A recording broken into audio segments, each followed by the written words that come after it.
আনোয়ারা উপজেলার খুরুশকুল বন্ধু পরিষদ একতা সংগঠনের উদ্যোগে তৃতীয়বারের মতো অলিম্পিক ফুটবল টুর্নামেন্টের শুভ উদ্বোধন করা হয়।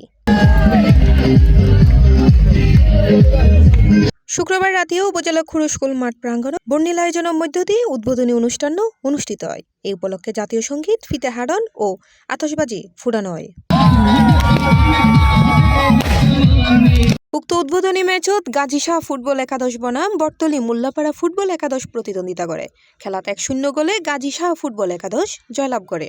উদ্বোধনী অনুষ্ঠানত মনিরুল মুস্তাফা গ্রুপের চেয়ারম্যান হাফেজ আব্দুল মান্নানের সভাপতিত্বে এবং খুরুশকুল বন্ধু পরিষদের সভাপতি মোহাম্মদ জাবের হাসান ও সাধারণ সম্পাদক মোহাম্মদ ইমরানের পরিচালনায় উদ্বোধক আছিল মোহাম্মদ হাশেম। প্রধান অতিথি আছিল ব্যবসায়ী ফারুক সালাম তালুকদার, প্রধান মেহমান মোহাম্মদ ইউনুস, প্রধান আকর্ষণ হাফেজ ইরফানুল হক, বিশেষ আকর্ষণ রেজেকান শামীম, বিশেষ মেহমান জুইদন্দি ইউনিয়ন বিএনপির সাবেক সভাপতি জসিমউদ্দিন সহ আরো পতকিও।